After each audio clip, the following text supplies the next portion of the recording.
মহাকুম্ভে এত বড় ঘটনার পরে কটা কমিশন পাঠিয়েছেন, কটা কমিটি পাঠিয়েছেন? এমনকি আমার রাজ্যে যারা ফিরে এসছেন একটা ডেথ সার্টিফিকেটও দেননি, পোস্টমর্টেমও করেননি, ইভেন মেডিকেল কলেজ থেকে কেউ সইও করেনি যেখান থেকে ডেড বডি এসছে।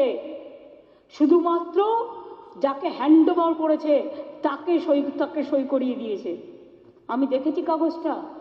তাই আমরা কিন্তু প্রত্যেকে যাতে ডেথ সার্টিফিকেট পায় সেই জন্য এখানে পোস্টমর্টেম করিয়েছি, যাতে তার ফ্যামিলি জানতে পারে যে তার ফ্যামিলির মৃত্যু হয়েছে কোথায় এবং তার পোস্টমর্টেম করা হয়েছে, সে মারা গেছে স্ট্যাম্পেডে। এরপরে তো বলবেন হার্ট অ্যাটাকে মারা গেছে, নিয়ে কম্পেনসেশন তো ঘোষণা করেই খালাস। যদি ডেথ সার্টিফিকেট না থাকে, যদি পোস্টমর্টেম না করেন, তো কোথার থেকে সে দাবি করবে? তার আইনের হাতটাও তো শক্তিশালী করতে হবে। করেননি তো, এইটুকু কাজও করতে পারেননি। আপনাদের মনে নেই আমরা যখন প্রথম ক্ষমতায় আসি আমৃতে একটা ঘটনা হয়েছিল, 110 জনের ওপর আমরা বসে সারা রাতে পোস্টমর্টম করে ছেড়ে দিয়েছিলাম, চাকরি এবং টাকা হাতে হাতে দিয়ে। কাজ জানতে হয়, কাজ শিখতে হয়। আমরা গঙ্গাসাগরের মেলা চলাকালীন কোনো ভিভিআইপিকে অ্যালাউ করি না।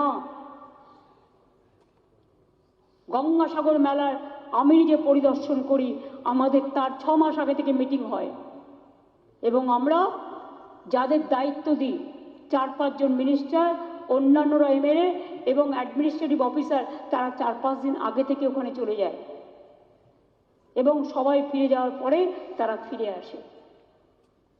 ওই লাল লাইট জাগিয়ে ফো ফো করতে করতে আর ভো ভো করতে করতে সাধারণ মানুষকে ভোকাট্টা করে দিয়ে আর ভিআইপিদের জন্য হাইপ তুলছেন, টাকা তুলছেন, আর গরিব মানুষগুলো কি মানুষ নয়?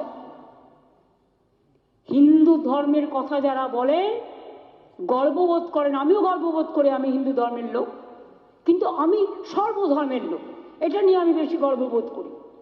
কিন্তু আপনারা আমাকে বলুন, আমার বাড়িতে রোজই পুজো হয়, আমি 3 বার করে পুজো করি, আপনাকে এসে কি বলবো নাকি?